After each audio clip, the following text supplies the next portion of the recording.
Liam and John, last week you left disappointed. Are you still disappointed, or have you moved the D word to another letter? I suppose, Donal, disappointed. We would be. I think everyone that came out of Stack Park, even though what an atmosphere, what a night, the entertainment, the grounds, the whole lot, it was fantastic. I suppose the wind did spoil the game. It was a game of two halves. Coming away after the result, I suppose, look, like a fella said to me today, if we came away with a point, it'd be a different conversation we'd be having today if we'd won by a point. But I don't think it would, Donal, because we can see things that are very plain, and the only support now are actually saying it as well, is that, tactically we've no tactics, we've no plan B. We had no plan B the last day. Our kick out hurted us against Donegal. Our kick out hurted us against Dublin. Defensively, against when Dublin had the breeze, you can't sit back like that, and they punished us. And these are all things that I hope we learn from. And as the year goes on, and this result now is really after putting us into a battle. But I think the results over the weekend, I think the draws are after suiting us a bit. There's no team pulling away, around our area. So I think going to Tyrone the weekend is going to be a huge game for us. It's going to be you could say a 4-pointer really.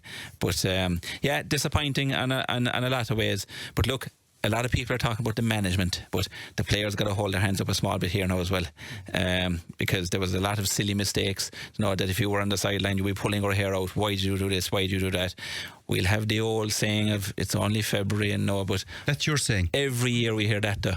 Every year we hear that. Like, we'd like to see, as I say, a bit of positivity and a bit of something that you can see that's happening on the field. And at the moment, with the games we've seen, we had a smash and grab against Kerry. Donegal, I thought we were poor. I thought Donegal were, even though it was a 2-point match, they were still a lot better than us. And I think the weekend, that Dublin team, probably one of the poorest Dublin teams we've played in the last 10 years. So I suppose there's an awful lot there. Typically, he comes in right and he says, I'm going home now, and says as much things as he can in 4 minutes. Gone home now. Doesn't contribute to anything anymore. I just said I'll mention everything. Jesus, John, there's nothing left for you. Come here. We'll have to focus on some bit of the positives, okay? And I'll fire a few things at you as well, and then we'll drill down through the game as well, and we'll go through it, and there's a lot there as Liam has ticked. The Kerry supporters gave the Kerry team almost a standing ovation at half-time. Yeah. Hugely positive. Now, obviously, we know what's going to happen in the second half, okay? The Donegal result yesterday as well, the way they handled Armagh, as badly as we played last week, we were within touching distance of them, even though there might be debate that Donegal could have put on a second or third gear and left us after. Is the disappointment on the way we played, or is it the fact that we had 11 points and we lost by 1? It's a bit of both, Donal, I suppose, in what you said. The first half, a lot of positives. We spoke Saturday morning, Liam and myself, we felt the Dublin team that was named. If Kerry didn't win by 5 or 6 points, we'd be surprised. Yeah. That was the genuine, on paper, it was a very weak on Dublin paper team, it was a weak, with the exception of 5 or 6 maybe standout players. Definitely. Team in transition, coming down, and they were always going to be fit, organised, for half time, very happy, you'd have to say. 2 or 3 goal chances that we should have taken. Thought particularly the one with Darragh Lyne. Paddy Clifford was across the square. An easy goal, real cushion. But these things happen. It is a learning process for Darragh Lyne. Very happy at half-time. Wind was a huge factor. And maybe people at home mightn't have realised it. Huge factor. It was difficult waiting against it. But the second half, not so much to defeat, but, Shane Ryan's kick-outs, very difficult to change it, but they were all coming to the Terrace side. We were bossed around the place. Tom Lahiff, he actually bullied our midfielders. He got stuck in. Was there a case that we have showcased Dermot O'Connor too much in the first 2 games, and teams are now going to have a plan, and the plan is let him go up and something that goes up with him and push him and knock him and the whole lot, because they weren't clean contests. It wasn't ref to the letter of the law. No, he let a bit go on both sides, and we can argue, talking to Kerry supporters, we should have got this and got that, but Dublin could say the same. I thought Lahiff did to Dermot O'Connor in the second half what Jack Barry has done to Brian Finton on a number of occasions, within the rules, within his face. But what you do there then, John, is you isolate Dermot. You don't put him into a crowd where he's lost inside in it. Now, if we put Dermot over on the stand side and we'll shape up to kick it over towards the Terrace side, but in the last minute then kick it over to Diarmid in a one-on-one situation. You'll get a lot more, but we don't seem to have anything. We've no plan B. No. Is that a decision that players can make themselves on the field, or is it something that they're told at half time, this is the plan, and don't change it? Because I get the point. The point is that you move your ball winner to the other side, and at the very worst he's going to take two players with him to the other side. He's going to open up the thing. Is that a player's call? Back in the old days or the older days, would a player like Jack O'Shea have said, this is what we're doing, we're not getting success out of this? Yeah, and that's where I think where we said the players got to hold a bit of responsibility for this as well. So if you're Shane Ryan and you're after kicking 5 balls out to the left hand side and you're after losing the 5 of them, you can't go the same direction. No matter what the sideline are telling you, you've got to come up with something. And Diarmid's got to know himself as well, like, I want space. I can't be running, because they were getting bodies in front of him. They were body checking him, they were doing, and to be fair, the referee should have called a couple of them, but at this level you could get away with a bit of cuteness of holding fellas and stuff like that, and Lahif did that. He did that, so it's just a bit of cuteness. That's what I'm saying. Right, we can blame the management for tactics and stuff like that, but the players got to know themselves as well. If we're losing a game by 3 or 4, say Dublin after getting 2 or 3 points, we need to win the next kick out. We have to win it no matter what happens. Your cornerbacks, your wing backs, we got to get the ball in hand, and we didn't do that. Well, like if you look at Evan Comerford in the, against the wind, he had similar problems trying to get. It was difficult to kick it out, but then there's an option at the stand side. 1 or 2 occasions the guys went for it. Jason Foley, I think, maybe Graham Sullivan. When they went, they got it. But we weren't moving, to be fair, for Shane Ryan either. It's very easy to criticise somebody, but you look at the bigger picture. Look at from above, when you're looking down, the movement of the Kerry defence playing into a wind, it was literally non-existent, and he had no options. The wind pulled it to that side. It was a melee, and Dublin came away. But you would have to say the Dublin leaders on the night, Theo Clancy, Davy Byrne, Brian Howard, Murphy, they were outstanding. And Bugler then up front, and Niall Scully, Kieran Kilkenny again. Owen O'Donnell caused us a lot of problems. Physical. And that was his debut. Physical guy, taking on. That's what it disappointed us, really. Not being critical, but we're not taking on the defenders. You know, you look at Donegal yesterday in Armagh. The Donegal result was put in perspective yesterday, because they had a big victory in a local derby up north. Big victory. We were so close last weekend. There's not a huge difference between the teams, but Donegal, every opportunity, whether it is Padder Morgan or Ryan McHugh or whoever it is, they went and took on their men. They got the ground. Kieran Thompson created the space for the guy to kick unopposed. We're not doing that, and our defence, we're standing off, we're circling across the D, and we're not squeezing on the 2-pointers. We're still marking space. Yeah, Larkin O'Dell kicked 2, Brannock kicked another one. You know, you can't afford those guys, because any forward worth his salt will score unopposed. Interesting you mentioned the leaders, because Jack O'Connor after the match, he gave kind of a 5 or 6 minute interview, and I suppose it's tough when you come off the field and you're maybe caught in the headlights and you answer.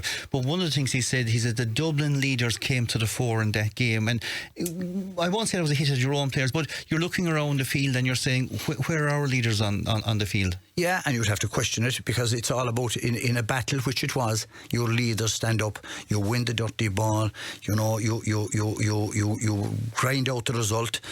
You manufactured the score. We didn't. We had plenty possession, but we didn't turn it over. And the first half will come back when they look at the video. The chances we had that we didn't take. There's some will haunt. Oh, they will, definitely. The goal chances, and John, of course, blaming these Kerry for and blaming the Stacks for not passing the ball to the first fella. Joe O'Connor, both him, and of course, Darragh don't. The Joe O'Connor effort. 7-8 minutes into the game, you're going well. You have the win. You're spraying the ball around very nicely. A lot of Kerry supporters, I suppose, love that endeavour. It was back to the old style, 1-on-1. The Gainies were flying inside. But again, at this level, not looking across and seeing the man in that position and taking on the shot, it's an unforgiving miss. If it was in the back of the net, it was fantastic. Was the better option to slide it across? Oh, it was, and it was unusual, because if you look at all our goals so far this year, was that pass across the square against Derry and the goal against Donegal. You know, so it is something that Joe will probably will be kicking himself over a small bit. All right, and like, between the 5 or 6 teams there that are going to be up for Sam Maguire, there's going to be very little between us. we'll go back to the Armagh game. Do you honestly still think we're one of those 5 or 6 teams? I do, yeah, because you go back to the Armagh game, yeah. Definitely, yeah. You go back to the Armagh game last year. There was only 1 or 2 mistakes. That's all it was. If you go down through the years that we've lost All Irelands, 1 or 2 mistakes. But that's the common occurrence. We're making those mistakes. That's the point we're getting at, yeah. Continuously making them with the year against Dublin, the year against Armagh. It seems to be in our DNA at the moment that we can't go through a game. The big moments we seem to lose. When the pressure comes on and stuff like that, and that's getting back to our point in as well. Leaders, yeah. You know, where are your leaders in the field? We've spoken about that a couple of times on here about leaders. You know, who's like back in my day, you could say you'd Seamus Moynihan, Darragh O'Shea. You know, if you needed to win a ball, it was Darragh O'Shea. He was going to go through 5 or 6 fellas. It didn't matter whether it was a Kerry player or an opposition. He was gone through him. You know, Seamus Moynihan, these fellas. Where are these on the Kerry team at the moment? And if they're there, we need them to stand up. Yeah, that was the Joe O'Connor effort. There was 2 more goal chances, Liam, in the first half. One fell to Darragh Lyne, making his debut. You know. A very, very busy debut, to be fair to him. He was involved in an awful lot. Won an awful lot of ball, got on ball, drove forward, got turned over a number of times. So a mixed bag for his first outing. But again, chance of a goal maybe. A goal, yeah. And not an easy game to make your debut in, you know, at home. Sometimes, and we said at the start of the year, you're probably better off away from home. You know, you get that little bit of... And particularly not against Dublin in a sense. And inside, That's the big game. He did okay, though. He did okay, did okay. I know 1 or 2 balls broke away from him, but no, you'll be hoping that he'll get more time and no, that'll come. But yeah, that was a goal chance done. So that was chance 2. The third goal chance, John, not as evident. It was the mark that Paul Ganey got. He won the advanced mark. He continued on. He took the shot. It was saved. It was blocked. He came back. He got his point. We got something over it basically. Again, a goal chance of a sort. Half a chance. In fairness, it was half a chance. And knew he had the advantage. You know, good save. Came back and got the mark and took it. But 3 goals. Chances, we didn't take them. You know, you look at the goal we got. It was a mix-up.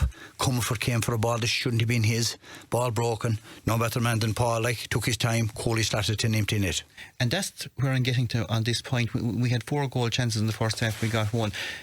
Apart from the one where Shane Ryan had to stick his leg out where it was kind of tapped across it. You know, it was a save you expected him to make. I would say, to be fair. Dublin didn't create goal chances. No. But content enough to know that they could kick their 2 points. Are the 2 pointers now far more important than goals? They're huge. They're huge because they're easier. An 8 or a 10 point lead is not a match winning lead anymore because, you know, 2 points. We've seen it in all the games. And Kerry, it's something they'll probably look at. They were quite content, as I said previously, to stay along the D. But when you have kickers that can kick the 2 pointers, 2 or 3 2 pointers, you're back in the game. And I know Adele, he kicked unopposed, you know.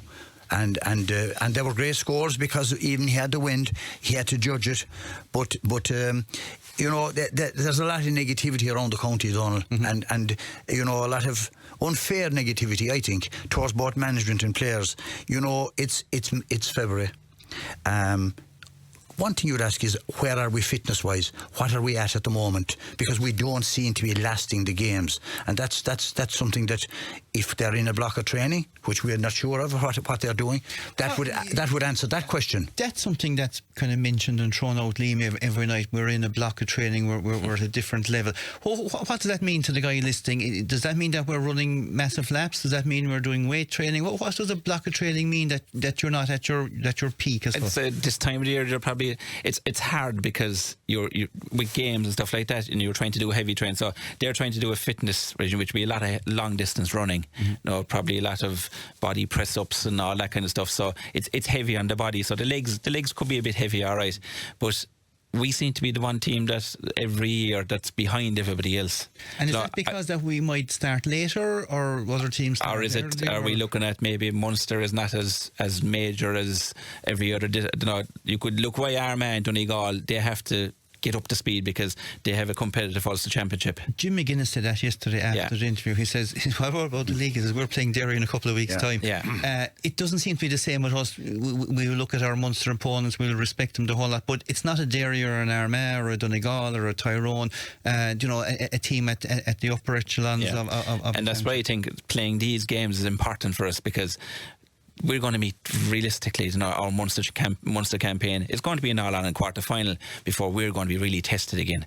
You know, so that's why I think these games are important. I know Desi, I heard his interview after that, you know, they're not chasing results, and he wants these players to have fun and all that. But that's easy to say that when we're after winning the match. Yeah, you know, it's very easy. But in fairness to Desi, he's after losing 4 or 5 of some of the greatest players that ever played the game. He's got on about They are rebuilding. They are rebuilding. They came down with young fellas, but you'd have to be hugely impressed with their level of fitness, the athleticism they have, and the pace they have. It's something that we are lacking, is that pace that guys can take on a guy and go by him. Now, training is one thing, but you either have or you haven't pace. But the Dublin lads there, they went by fellas. Donegal did it against Armagh. They took on their opponents and they went by them. They have that acceleration to go. We don't seem to have that in some of our players. Darrell Lyne last night for his first game, you'd have to say he was impressive. Lost the ball a few times, that's natural. And like Liam said, it was a cauldron aside in Tralee against the Dubs. But, you know, himself, Damien Burke has been a positive. A positive. I thought Mike Breen the last night was another positive. So it's not all negative, but I'd like us to keep our Division 1 status. You were saying that last week, where I was more or less of the opinion, sure, look, pull up sticks and go way down to Division 2, and you know, all of a sudden we can have an awful lot of young players coming on and we'd probably manage and come up. But you were making the point that we wouldn't be up to the pace of the game when we got back up to championship level and the whole lot. 3 of the next 4 games, Liam, are away from home. They're vital. Going to Tyrone next week.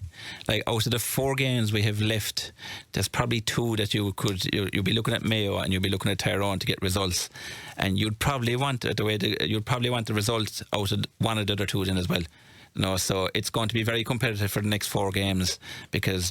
But I do think, thank God, looking at the games yesterday and the results, the draws suited us yesterday, because no team has kind of pulled ahead of us. Everyone's kind of compacted around the middle of the group there.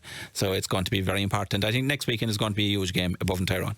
Absolutely. Well, listen, we'll take a quick break. After break, we will go through the aspects of the game, the whole lot, because as I said, there was a nice bit of positive stuff. We'll discuss kickouts, get your comments in. We have plenty of them to go through as well after this break. Right, here we go. Now, I won't lie, we definitely have about 200 comments, so I'm going to read out as many as I can, and every now and again we'll pose a quick question to the boys and see how many can get done. And a lot of them are similar, to be fair, but I suppose everyone that put pen to paper or put a text needs to be read. Kick-out strategy remaining unchanged despite us losing repeated kick-outs in the second half was atrocious sideline management. So there we go. Something we kind of touched on, that it was going the same way. We lost the game the first half, lads. We had at least 3 goals, far too slow on the ball in the first half when the Dubs were left with it. That's the point. When I suppose we had wind advantage, we seem to be content enough, John, to leave Dublin, I suppose, skate around our arc for 3 or 4 minutes and dilly-dally and the whole lot. We didn't put enough pressure on. No, I think we said that earlier on, Donal. It was about putting pressure on them, and you know, as we said, Odell, the impact from the bench. Odell kicked 2 2-pointers. Brannock kicked 1, and Lee Gannon kicked another great score. So like that was the impact they had off the bench. We gave them the space, and maybe is it down to being out of legs? We're not so sure, but we didn't squeeze in them. We gave them too much space, and we said it here previously. Any kicker worth his salt, if he's given space and time, he'll score. At this level, yeah. At this level. We should expect a lot better from our team. We didn't perform against Donegal. We were lucky against Kerry, and we produced an exceptionally poor second half against the Dublin B team. So that's fairly pushing in the boot there. More variety with the kickouts needed. We were caught in midfield as well. Need to fight for more of the dirty ball as well, especially with the breaking balls from the kickouts. Hello, the Kerry team. Patsy from Brosnan. Hello, the Kerry team were like going around the M50. Couldn't find the exits to get into the centre. I had a reeling in my head from looking at them. There we go, Patsy, who obviously spends a lot of time up above the M50 around Dublin, driving around, missing the exits. Graham O'Sullivan, Brino, Begley, Damien Burke, I thought were brilliant in the first half. Jason Foley played well and made an exceptionally great block down. Our midfield did their best in the first half, but were nowhere to be seen under the pressure in the second half, and only Conor Gainey played well for me in the forwards. There was a lot of positives, but the negatives certainly outweighed them. That's that. And then somebody having the annual hit at the county board. At least the programme was better this time, lads. Yeah, hopefully it's not Terrace talk he's on about. He's on about the match programme. And then another light one. The entertainment was really good, and I passed away the weight. question that was asked by a lot of people, and it's here. What was the use in having David Clifford put on against the wind, Liam? That's the $1 million question, but I suppose they'd be giving out if you brought him on with the wind as well. Don't know that he's too early, but my thing with David Clifford is I thought he should be back maybe a couple of weeks earlier. No, was he training? We don't know. Is he back training? Was he landed on the bench for the weekend? Don't know. He probably will start, I presume, against Tyrone next weekend. No, so there's a lot of stuff that we don't know what's happening inside in the camp. No, so. But I think the other side, Liam, is talking to fellas at half time. We're 1-12-4 up. They'll give Clifford a run for 10 or 15 minutes to put the icing in the cake. And it was totally different than when, you know. But they must have known the wind was going to be a challenge. They'd played for 35 minutes. They know they got the scores. They know how hard it was for Dublin. They must have known that it was kind of a lockdown, the defence mode. And if you know that the wind is that bad, Donal, your team talk is nearly about to kick out. Yeah. You know, and Dermot and Joe had a good first half. Like, and to be fair, you know, in the second half, it was the kick out that killed us really. You know, we just could not get our hands on the ball at all in the second half, and it was just 50-50. And all Dublin were just cute enough that they just kept breaking it and kept getting the breaks and kept us under pressure.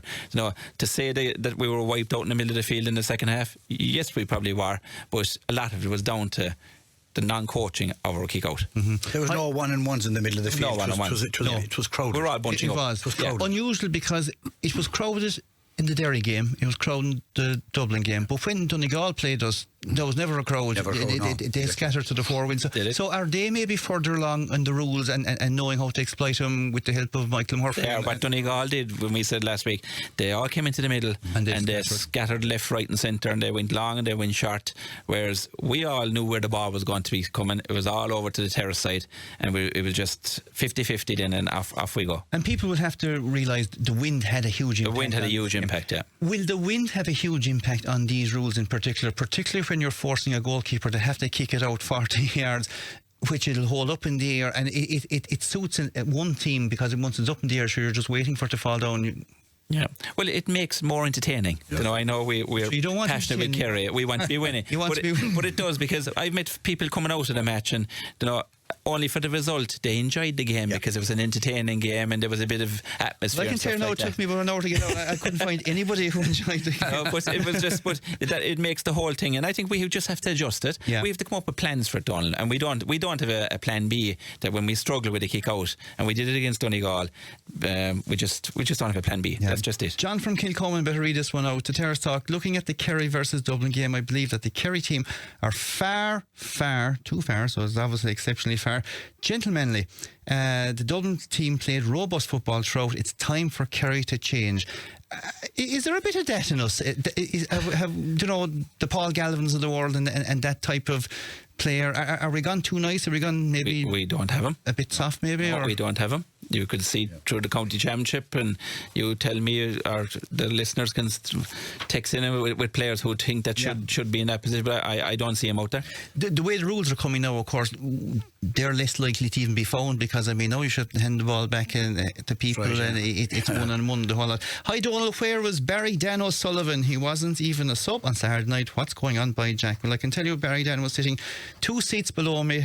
He was on the extended panel. There was 9 or 10 of them sitting in there. All the Crokes boys were with him, and to be fair to him, he was certainly engaged in the match as well, watching everything that was going on. Hi Donal, what's the penalties view on the midfield failure last Saturday night in the second half? Our midfielders plus up to 8 players in a bunch on the Terrace side of the field. Time and again, Kerry kick out was landing on top of them, and we paid the price for those who remember the great Kerry midfielders. That's kind of case in point, and we remember the great Kerry midfielders. And even though the rules were the old rules as such, there were contests. Darragh O'Shea contest versus Nicholas Murphy contest, Jack O'Shea versus Brian Mullins contest.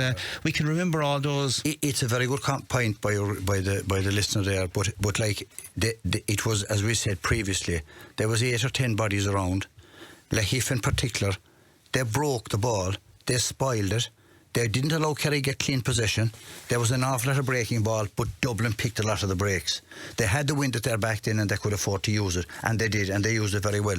But certainly there was no 1-on-1 duels the last night in the second half because it was crowded. How did the referee miss so many fouls in Kerry midfielders going up for the kick out? There was such a crowd there that Dublin disguised it well. He left a lot go. He did, yeah. Both ways, to be fair.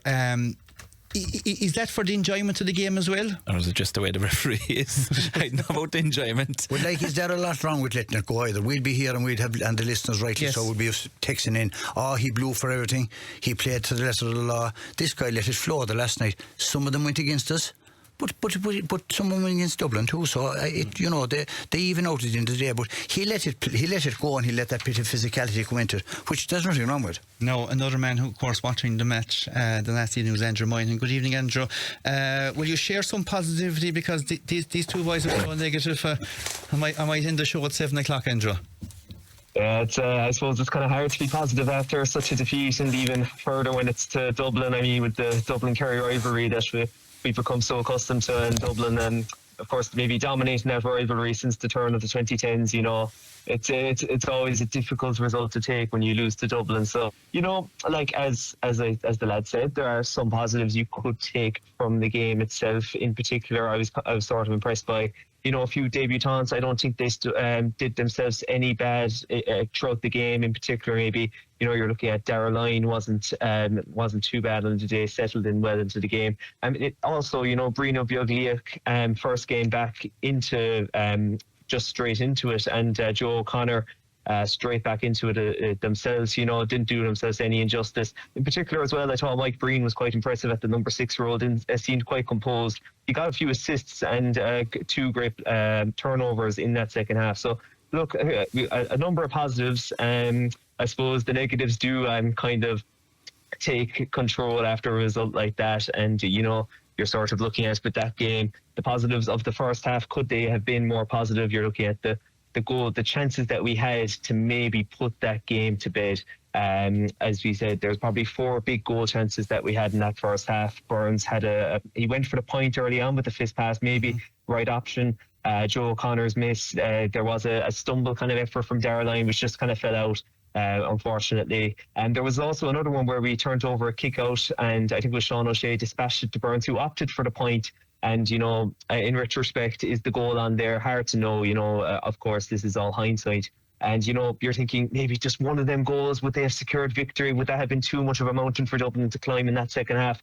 Look, we'll never know, I suppose. One of the things that I found interesting at the match last day, Andrew, is the fans themselves, the supporters. They're getting more engaged with the rules. They're understanding the rules more. And there was that incident where the 3 versus 3 in Dublin were out. You might explain that to us, because that certainly led to an awful lot of excitement in the stand. But it was like some fella, he was going for first base at one stage just to get back. It's quite hilarious. It's an aspect of GA that we're going to have to be getting used to. But I suppose teams will get used to it further and further. And even since the start of the league, you're seeing teams become more and more acute with these rules. And with the last, with the Dublin team only having two players inside their own half as defence, I think the stand or maybe the Terrace caught onto it first. That noise travelled over to the stand. The Kerry management noticed it themselves, and a big roar to the referee and the linesman, and only 2 back. And I'm not sure who the Dublin player was, but you could see him absolutely scrambling to make it past the halfway line. But I believe the referee had played the advantage. He had been informed by one of the linesmen that Dublin only had 2 players back, so he played a kind of advantage for Kerry for a couple of seconds before the advantage ran out. And a nice free that we actually needed at the time, because we were very much vital point, yeah. We were very much under the cosh, of course. It didn't work out in the end, but I think it was Sean O'Shea who got that free at that stage. And when you're looking, I was saying at the time, what a vital free, because it didn't seem like we were getting anything with that wind in the second half. There was maybe not a recognition that there was a game on for a while when Dublin kind of came back into it. But you'd have to appreciate the heart of the Dublin players in the second half. As always, a massive crowd, massive occasion. packed Austin Stack Park, which is fantastic. It's not going to get easier for Kerry here because, as we said to the boys, 3 of the next 4 games are away from home, and Tyrone is certainly possibly the last place you want to be going, looking for maybe a handy win. You'll have to fight for it. Yeah, it's a difficult situation, you find yourselves in now. As a lot of people say, it is only February. That's kind of the thing. 3 games in the league, 1 win, 2 losses. We've got to a league final in 2017 with 2 losses and ended up winning that game against Dublin. It is the first time we've had 2 home losses in the league since the 2017 campaign. No need to press the panic button yet, but maybe there is room for concerns, with the schedule that we have up ahead of us now, up to Oma next weekend. Never easy to get a victory there. We didn't win there in 2023. And, you're looking at the Errigal Kieran lads. They'll surely be gunning to be back next weekend, Dara and Rory Canavan. And then you've also Mayo and Galway away, and we welcome the All-Ireland champions to Tralee, who might be looking at trying to stay up as well, just like ourselves. So in retrospect, the win versus Derry, that smash and grab, it becomes more and more valuable as time goes on. Yeah, it's absolutely vital to have those 2 points in the bag. Finally, Andrew, do you expect a lot of changes in the Kerry team? If you think about it, I suppose the fact that Donegal not playing their game at the start has made it possibly a lot harder for us than it would have been maybe pre-league, because you're out 5 weeks now in a row. You were due to get a break somewhere in between, which we didn't get because that's the game we had to play against Donegal of all teams. Are you expecting much change? Will David Clifford maybe start? And maybe at the start of the league it might have just been me, but in my opinion, I don't think we should have seen David Clifford at all in this league. We know a lot of these players, maybe even the last game or 2 or something like that. But I think we know what these players are capable of. Of course, it's good to get them game time, but we have the experienced lads like Paddy, Sean O'Shea, and David Clifford, even Paul Gainey as well. We know what these lads are capable of come championship. Even we haven't seen Paul Murphy for a second yet, and he'll be coming back into the fold soon. We know what Paul Murphy's capable of, and I think he'll thrive under those rules. Like Damien Burke, great man markers. And over the next couple of weeks, I'd be hoping to see maybe a bit more of that panel. I know Killian Trent wasn't in the 26 on Saturday evening after. I thought he had a good cameo versus Donegal in that first half. Donal down, and hoping to see him back in the mix for the next couple of weeks, because I think he has a great turn of pace and he's a great burst in him, and well capable of taking his shot. I think, of course, Jack says it's a difficult situation at the minute because we are trying to get in. I think he said up to 11 Austin Stacks and Dr. Croke's players back into the panel. So there is great competition for places. But looking forward to maybe seeing just a few more players being tested over the next couple of weeks. Maybe Tom Leo, who hasn't made an appearance yet. But there's Flannery as well. Just players like that. Give them a chance. Let them see what they're made of. And throw them into the melting pot, throw them into the deep end, because that's how we're going to breed players. Dublin brought down a fairly callow team to Austin Stack Park on Saturday evening, and their first victory in Tralee since 1982. I mean, Luke Bradnock the last day was just superb. Sean Bugler as well, a man who maybe hasn't had that big moment yet, but he was just absolutely fantastic in that second half. The heart. Kieran Kilkenny, of course, he's been in the panel for so long. Lorcan O'Dell, I thought he was fantastic with 4 points. Unfortunate for Lee Gannon as well, the player really coming up in the ranks. But I'm mentioning here, there's Dublin players here that they're getting these chances, and I think that's so important. They went in 10 feet tall heading to the dressing room after the win last night. The young lads beating Kerry, even Ethan Dunn as well. Beating Kerry in Austin Stack Park Tralee, that gives huge confidence. You look back to their win in Kerry in 2010, the confidence that these games build will just be huge for that Dublin team, and who knows what they can do for the rest of the year now. Absolutely.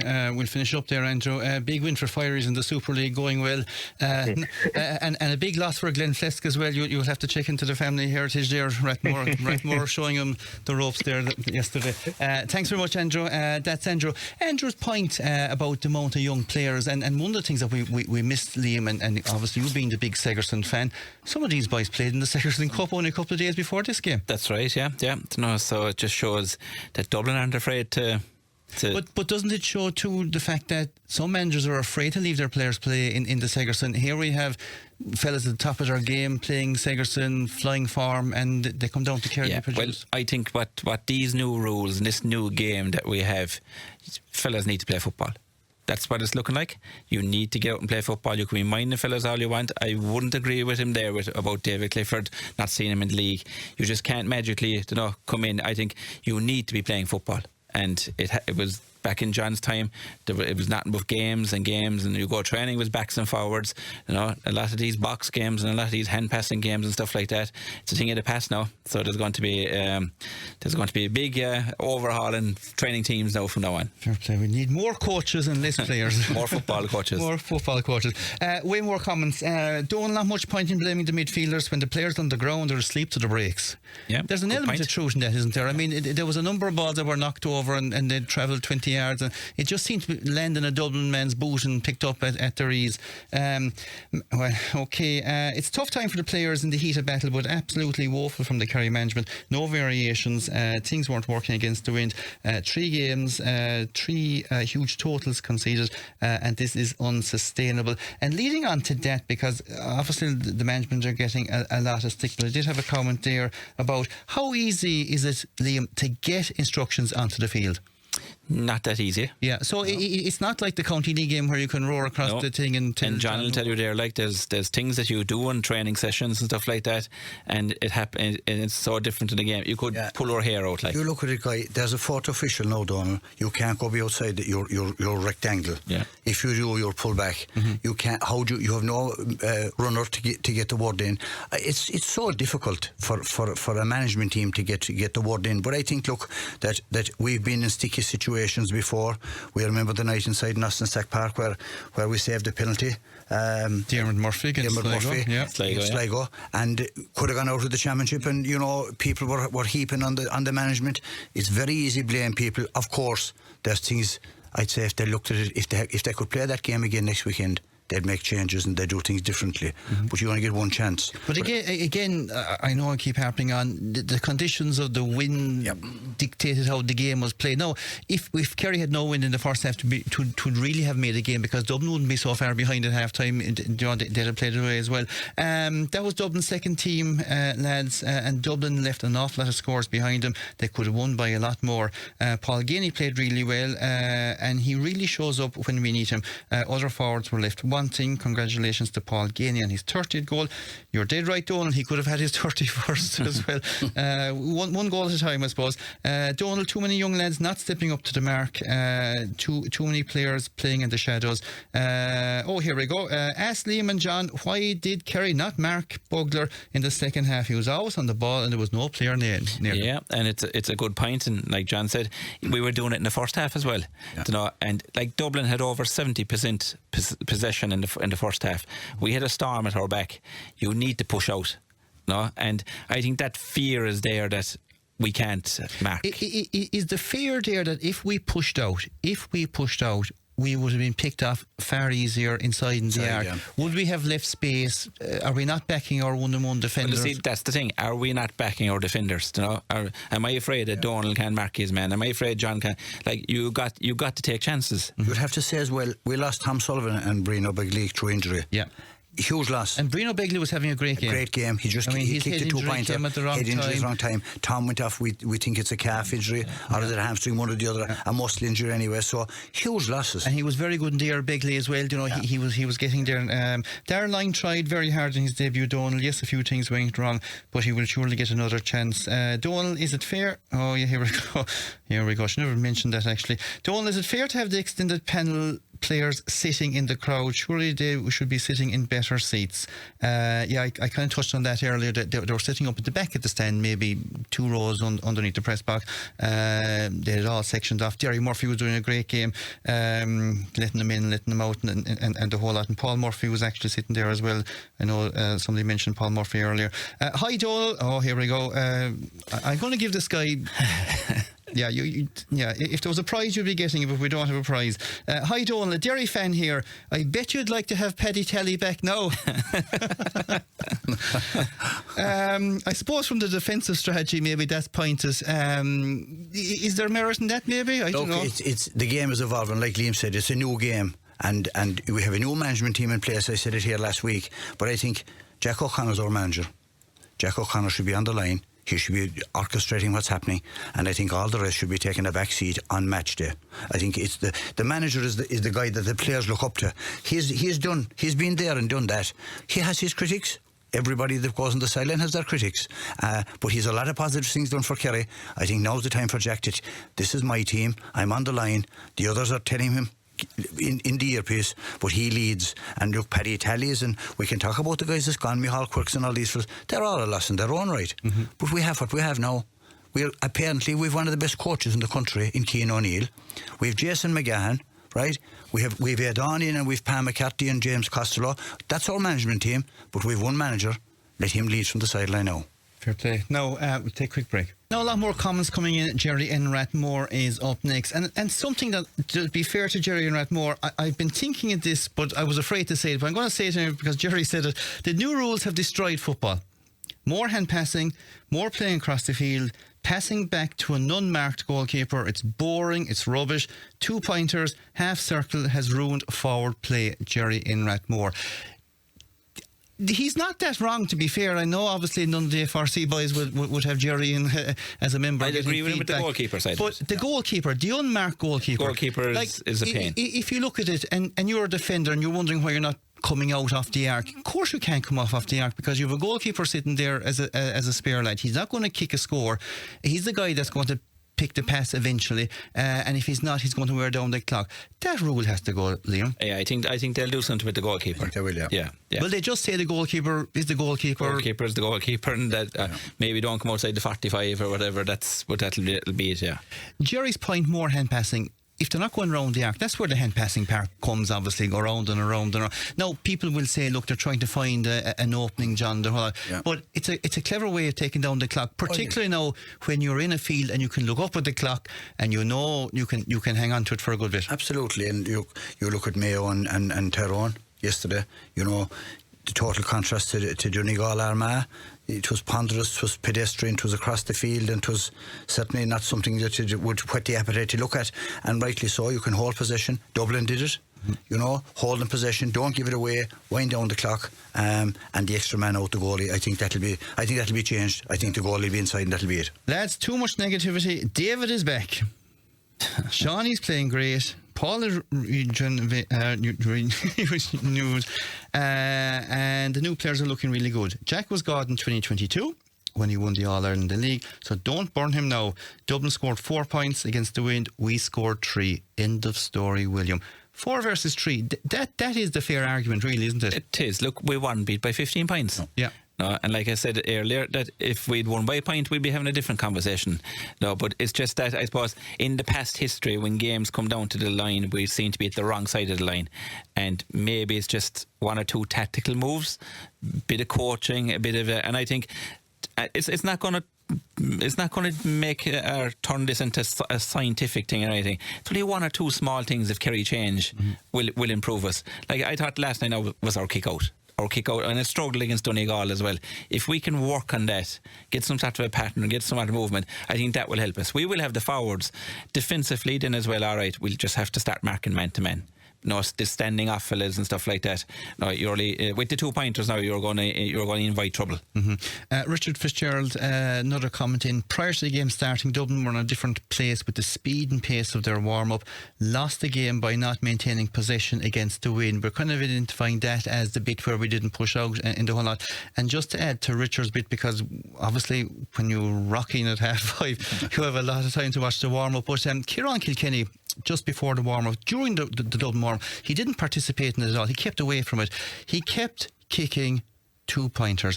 And where did he kick them all from? Nearly the same spot Larkin Hotel kicked the 2 points. But the thing that I found interesting was that Dublin apparently won the toss and they decided we're going to go against the Wind. Now, that was fairly tactical. Obviously, knowing that the Wind wasn't going to go anywhere for the next couple of hours. Is it sometimes better to take that bet, John? It is. I was talking to an old fella at the weekend, and he was saying, like, you know, in his time, you would always go against the wind because the legs will be talking to you. He said, with the last 10 minutes, and you'll have the wind at your back. Yes. Look, if Kerry had won, they would say it was a bad decision by Dublin. When you win, it's justified. But it's I think. We heard Jimmy Guinness speaking about Ryan McHugh last week, about the toll it's taken on the body, and talking about the extra substitutes. So obviously you're going to be, at this time of the year, with the levels of fitness the way they are, every team are going to find it in the last 10. So to have the wind at your back is a huge advantage. Good evening, Donal and team. Delighted to meet you after the game Saturday evening. It was a tough second half, but we learned from it. Off to off to Oma on Saturday morning with the Dublin supporters again, and look forward to it. Tell Liam Brosnan, there you go, Liam, you're getting one job now this and make sure you do it. You're going to Tyrone. I'm going to Tyrone, I am, yeah. You're a brave man. To make sure to take the microphone off Ambrose straight after the game in case he meets the same Tyrone supporter who was up at him the last time we were there, and of course that's John from the top of Coombe there in Kilgarvan. I'll do my best, John. Yeah, you do your best. might be a hard job. Yeah. You might send Ambrose out to collect a few kickouts if things were going well. Hi lads, when can we start to talk about certain players and managers being on the Kerry panel on merit rather than reputation? The elephant in the room is that names get positions over performance. That goes for players and management. Not good enough. For 5 years we've been trying to adapt to other counties' style rather than imposing a Kerry style. Time for a shake-up, Sean in Ballyhigh. There is an element of that.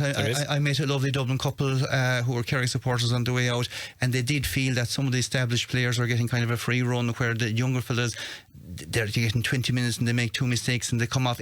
Is that what goes with when you're an established player, or...? It does, yeah. And you're just hoping that when you're the younger player that you keep getting that little 20 minutes here and 20 minutes there, that finally, just like Damien Burke has done. Damien was there and thereabouts last year. He played with Munster in the interprovincials. He's really a shining light in the last 3 games. So we'd like to see a few more, but it'll take a bit of time. And yeah, I suppose, look, there's an old saying there, sometimes it's harder to get off the team than get on it. Yeah. Absolutely. Well, they might be getting off it quick. Here, Ger from County Meath, and Ger says, I travelled all the way down Saturday to see Kerry playing. Very disappointing for a finish up. We struggled badly against the wind in the second half, whereas Dublin adapted far better when playing with it. I couldn't understand why David Clifford was not from the start. It was an evening tailor-made for him to kick 2-pointers with an open space inside and playing with the gale. They decided to bring him on with 15 or 20 minutes to go when Kerry were struggling badly. Couldn't win our own kick-outs. I think we lost 9 in a row in the second half. Couldn't get the ball up the field. So what was he supposed to do? I think this was absolutely ridiculous. And that's Ger from County Meath. And hopefully Jerry keep travelling down to Kerry and we get those results. A lot of people on that sentiment. Should David have started? It's kind of a tough one because you don't know whether you have the win till you have the win. Exactly, yeah, but I would agree. Like his last comment there was about 9. We lost 10 out of 19 kickouts in the second half. So that's the way it's going though. Is 50 or 60% going to be the new high on that? Like, I mean, the other stats were ridiculous. You used to win 23 out of 23 because tapped out to the cornerback. And the cornerback won 6 of them for you. It's getting to a situation now where maybe in 10 games time 50% is a good breakdown. At the moment it looks awful. Yep. And it's getting to the position now where they're about goalkeepers coming up the field. The biggest job the goalkeeper has to do is get the ball out to his players' hands on a kick out to restart the game, because it's so important. And finally, Charles, before we end on 7 o'clock. Hi, Donal. While the new rules have improved the game, there's still a lot of hand passing, and there could be even more pass the parcel around the arc as teams improve their defensive structure. It's a good point. As teams will really put up the block on the line, you might have no option only to go around it a couple of times. Yeah, I think so. As corners the year goes on and the pitches get firmer and the fitness level and championship football is that bit faster, it's going to be more difficult, because the levels of fitness will be up to squeeze players then, and it's about holding possession. You give it away, you're hit at the other end. But it's down to coaching then, Donal, and your forward to beat your own man. Yeah. You have to beat your own man. If you beat your own man now, there's space. Yeah. Whereas with the last 5-10 years there wasn't. You beat your own man, you punch a hole, and there should be a guy off your shoulder then. There's a reward for it now. There's a reward for it now. You 1-on-1, you get past in, you have the space. It's about the work towards it. If anybody that saw the Donegal Armagh game, going back to it again, Kieran Thompson, Michael Murphy and Paddy McBrearty, they kicked 3 super points, but it was after intricate movement, moving off the ball and giving the ball to create the space. They were coming on their right side. Murphy was coming left to right, kicked on his right side, and McBrearty come the opposite way. But all those movements looks a bit like the NFL, where people had known where to run beforehand. Set plays, exactly. Set plays. Shane Welch had it with Galway as well. Same thing, yeah. They attacked the gap, and Shane stayed outside the 2-pointer, and next thing was a pass back. It was like a pass out of the scrum, and he kicked the 2-pointer. Yeah, fair play. Listen, boys, I'll ask you for something that I haven't asked you for a while. Will you stay another 15 minutes after? Because I have another 600 comments. And you know, it's a fright when people kind of put pen to paper. As I said, we will try and get through as many as we can. The lads will stay with us until maybe 7:15. Extra time tonight, or you never know. They might be worth it. We'll go straight to the news. Liam and John are going to stay with us for we'll say 10 minutes. We might get 12 minutes out of Liam. John probably last half an hour. All right. Loads of comments to go through, and we will fly through them because, as I said, we'll try and get as many. Our goalkeeper kept doing the same thing. Why did other players not break off and offer him an option?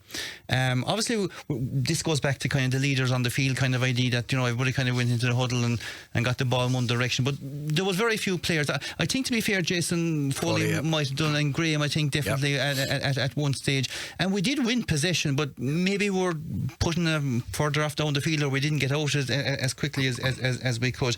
That's there. Donal, you are dead right. Oh my God, I don't think I admitted to it, but the new rules have ruined the game. I didn't actually kind of say that, but handing the ball back to goalkeepers, just simply acting as spoil on the attack. Maybe they should bring in a rule that if the goalkeeper gets possession in the forwards, he must take a shot at the posts.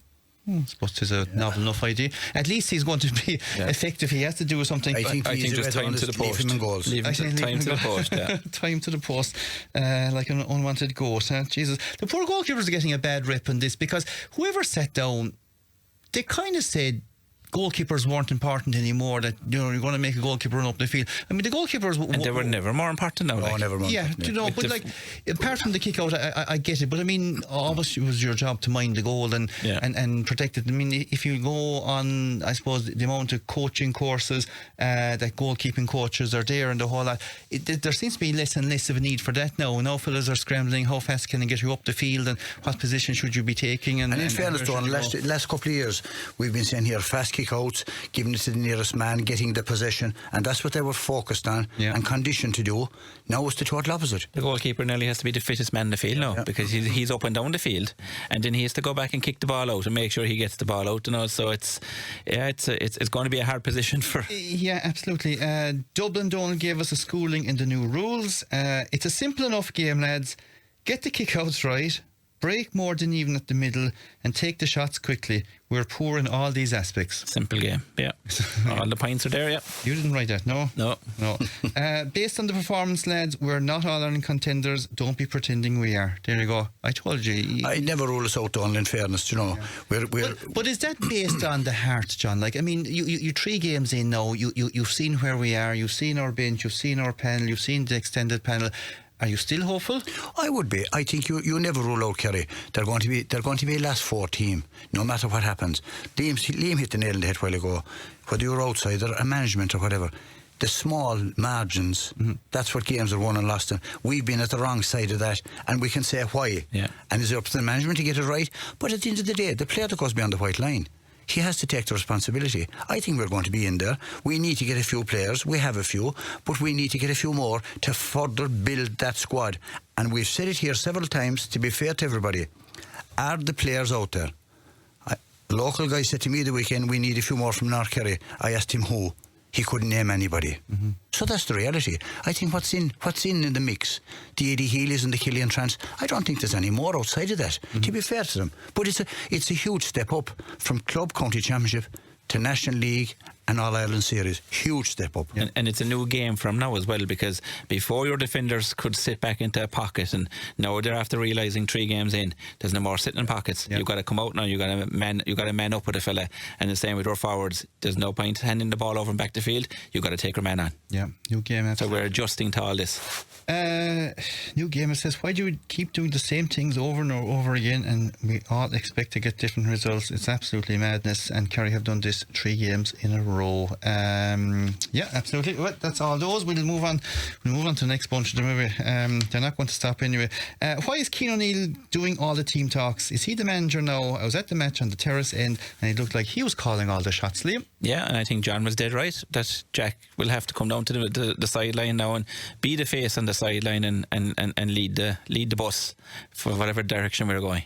Kerry are simply not up to speed on the new rules. They need to adapt quicker. Still content to hand pass. Yeah, absolutely. We're really going through them. Another one or two on Keane. Artford caller, is there any point in Shane Ryan coming up to the half-forward line when he's not prepared to shoot when the opportunity arises? He slowed down the game way too much in possession. This goes back to, is it his or is it sidelines or choices? Because to be fair to Shane Ryan, I mean, he's a superb kicker of the ball. He can score 2-pointers. He's been scoring 2-pointers for East Kerry and Rathmore at his ease for a lot of time, but just not prepared to take on the shot. I suppose that bit of fear there when you're the goalkeeper for Kerry, that you can't really drive on. But if you look at Morgan and Rafferty and these guys, they're putting the ball on the toe and they're taking on fellas, so can we see Shane do that, or maybe just let Shane do the job behind the goals and let our 6 forwards and our midfielders try to do the damage up front? And we're going to finish with 2 Dublin ones before we get on to the Kerry Championship. What did a panel think of the proposal? And this comes from Dan, and it's not a bad question, but I know, Dan, none of these 2 fellas are going to answer the question to me, so I might as well be talking to the other microphone. What did a panel think of the proposal coming from a Dublin club that inter-county players need to play a minimum of 4 county league games with their club prior to them being allowed play with you brought this I agree totally, Donal. He came from Noel McCaffrey, Jack's father. I marked him myself, great footballer, doctor, looking at the medical side of it, looking at the well-being of the players, a wider picture than this. But the bottom line is the clubs are the hub of the association. The players should be playing with the clubs. We had an issue there before Christmas, players not playing divisional championships, burnout.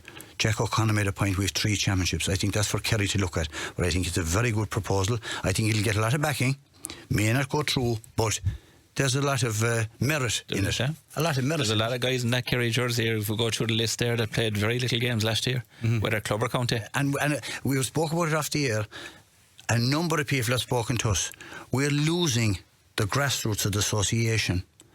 There's a huge gap appearing between Croke Park, inter-county players, and the club. Rural clubs struggling to keep their identity. We have to. I think the bigger picture has to be looked at, to be fair, and I think that this is something that'll bring the players back. There's all lads that are supporting teams and couples going all their life to matches to see the county lad in the club jersey. That's going. And we've come to the stage where we have to say, is it like the Munster rugby? Do we lose them altogether and play away your clubs without them? I think it'll be interesting to see what happens at Congress with this motion.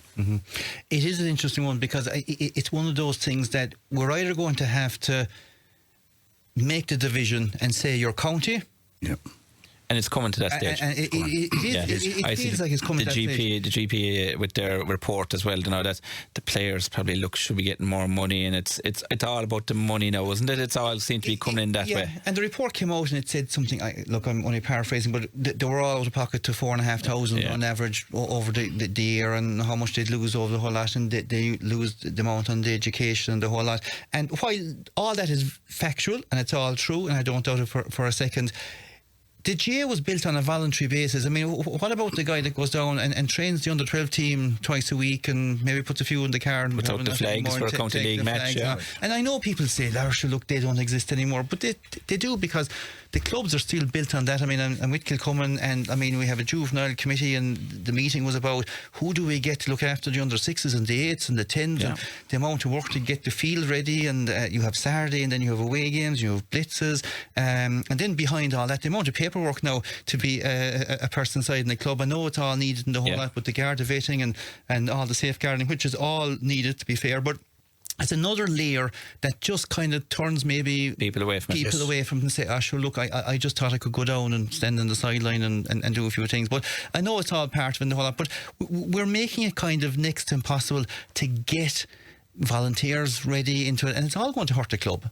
You're turning away, Donal, to be fair. Like you said, you have so many things to do, and rightly so. All this vetting and everything is compulsory, is necessary, but the guy that's half interested because he's a young lad playing, to get him to go down and get involved in the coaching, he's very reluctant to do it because of, first of all, the length of the year, the season, and then all the red tape that goes with it is turning him off. There we go. We started depressed, we was within depressed. Come here, talking about clubs, and we'll do it quick enough. I have a couple of more quick comments. We're going to talk about the draws for the things. They're there in front of you. Very quickly, Donal, don't be too harsh on the Kerry lads. Even Colm Cooper couldn't play with all these new rules. Donal, our forwards are far too poor at judging the wind. Why did Kerry even bother bringing on David Clifford? He should have played from the start.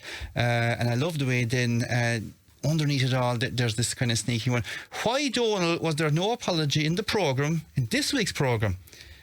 I presume it's an apology because about the programme the following week. He says, I asked the programme sellers this as well, and they said they didn't know. Now, to be very fair to the programme sellers, and I met a couple of them on the way in, they did feel a little bit of heat from some suspectors coming in and saying, God, do we have to pay for this week and the whole lot. And I have to say it was an excellent programme, and I think the board of No Gang were looking after it as well this week. And then the last one, and I'll leave you answer this one yourselves. Why did Pat O'Shea say he was stepping down and then he came back again?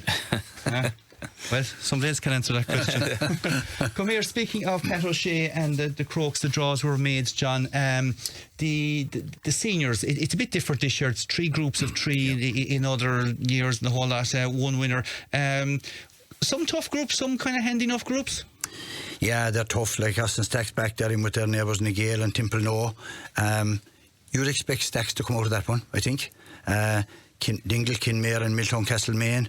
You know, Dingle, Kinmare, very little to choose between them, but I think the experience Dingle have, the county men, you'd expect them to come through there. And then you have Lawn Rangers, Legion and Intermediate, yeah. Intermediate. You know, Lawn Rangers, a team that went to the replay, didn't perform. You know, they'll be a team, I'd say, that we'll keep an eye on them. Yeah. The senior one, the 9 teams, I mean, people want more senior teams, they want more senior teams, they want more. We're up to 9, the 10 is coming around the corner on the way in. Of those 9, how many of them realistically are going to win the county championship? 2, 3. Yeah. Yeah, that's, and we've said that here, you know, that do we have Crokes, Dingle, Crokes, Kilmare? Yeah. I think they'd be our top, and they have been in the last number of years. They might get an odd challenge here and there from different teams, but they seem to be the teams that are leading the pack at the moment.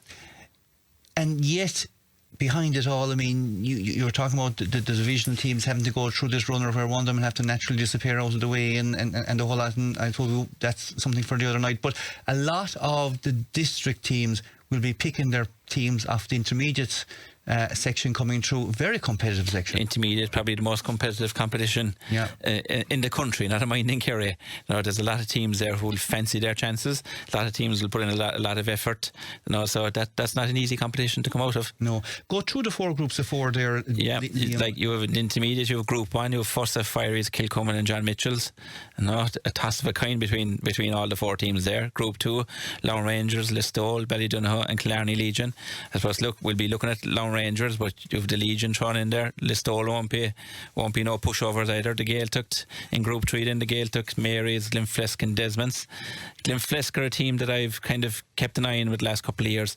They're kind of they should be better than what they are, you know, with the players they have, and they are producing good. And they are producing very good underage players, and I think I think they'll be a team that we'll all be keeping an eye on. And then Group 4, Glimbe, Beaufort, Gilligwell and Kearns Rallies. Be interested to see the Rallies, what they bring to the table.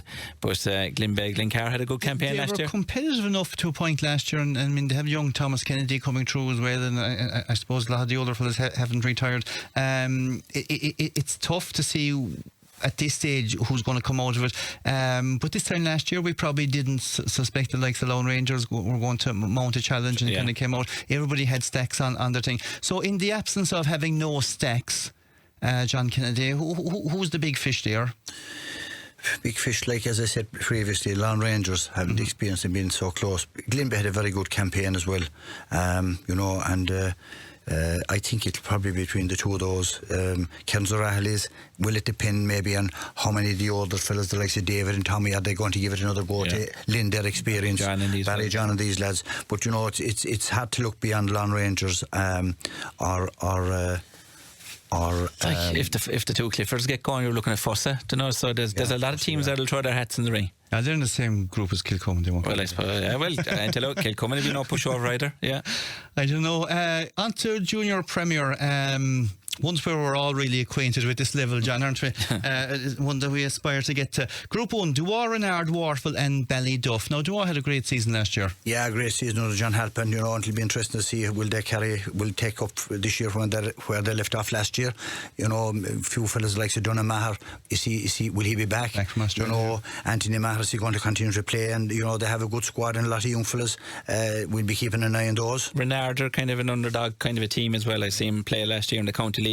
Impressed with them down there. They're lively up front and they're teak tough, so that'll be no easy place to go to win a match. Ballyduff always acquit themselves well in championship as well, you know, depending on the players that maybe injuries and stuff with the hurling could cause a problem potential wise, but they're always difficult and hard to beat in championship. You left out Warfel, of course. They're going to top the group now, you know, that's what's going to happen. Group 2, Sennons, Curragh, Churchill and Listroy. The mighty Churchill, the mighty Sennons, you know, Listroy under John Evans, and group, Curragh making up the numbers, are they? Curragh only making up the numbers, Donal. We'll show up anyway. But no, that's a tough group. Sennons, Churchill, Listroy, very good underage with the last number of years. No, Curragh kind of had a good campaign last year, so they'll look forward to it.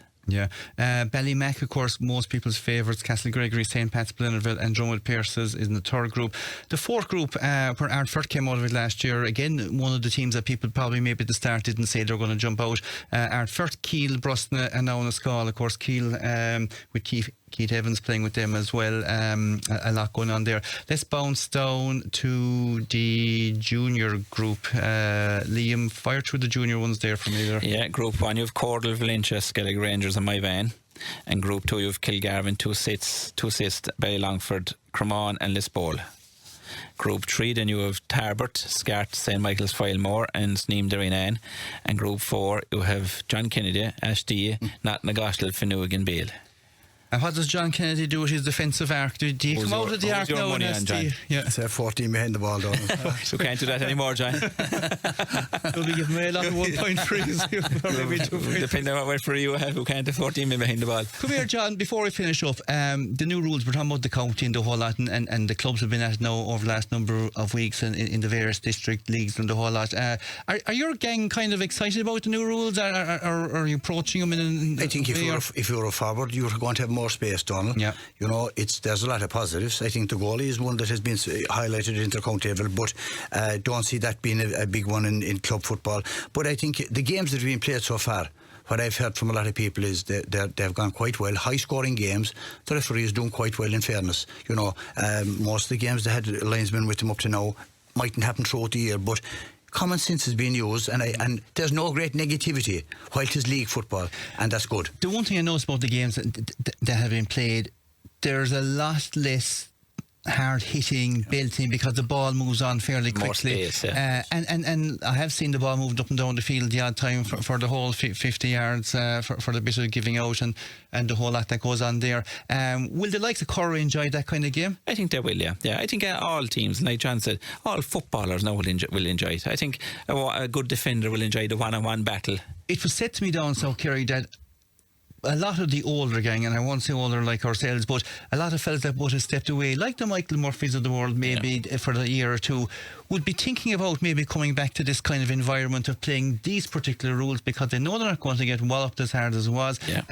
Some fellas would be good at catching a ball, obviously, or whatever it is, and they'd have the skill level, and they might have the enjoyment to come back. Could you see that? Yeah, and I think that's the word, Donal, that we're looking for, enjoyment, because I do think in the past few years the fun has gone out of football. Yeah. Even at club level, it has gone out of football, and I think if we can get that back into it, I think we'll have a better chance of keeping young fellas playing it.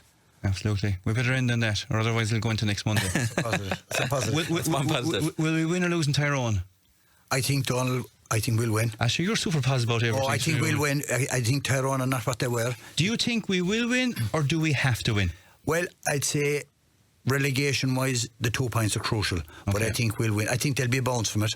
I think there'll be a bounce. And if we play as well as we did over the 70 minutes against Dublin, if we play as well against Tyrone, it'll be good enough to win. Yeah. And if we lose to Tyrone, will you make sure Ambrose doesn't cause any ruckus? So there could be some fun coming down the car if we lose to Tyrone. But this is the place for leaders, Donald, now. Yeah. A lot of guys disappointed with Saturday night. We were all players, we had terrible games. Will the team change terribly now based on that? You'll see David coming in, obviously. Tom Sullivan's out. Brino Bigley, you just don't know. But there won't be a whole pile of changes, because a lot of our team that played Saturday night, we had 11 or 12 probably starters of our championship team, so we're not too far away from our championship team. So it's... And the big thing about Saturday night, I think, or Sunday, next Sunday, is will we learn from the mistakes we made last week? And that's the secret. Yeah. Okay, so we keep our fingers crossed. Listen, guys, thanks very much. You went well beyond the cause this evening. John Kennedy and Liam Brosnan. Liam Brosnan always comes in with the courage GA1. John Kennedy, to be fair, he's more of a businessman. He comes in and he comes in with the crowd there from 1982, whoever they are, and a bit of fire on him or something. Thanks very much, guys. Really appreciate it. And of course, Andrew Moynihan on the phone as well, all the way from Limerick. We'll take a break.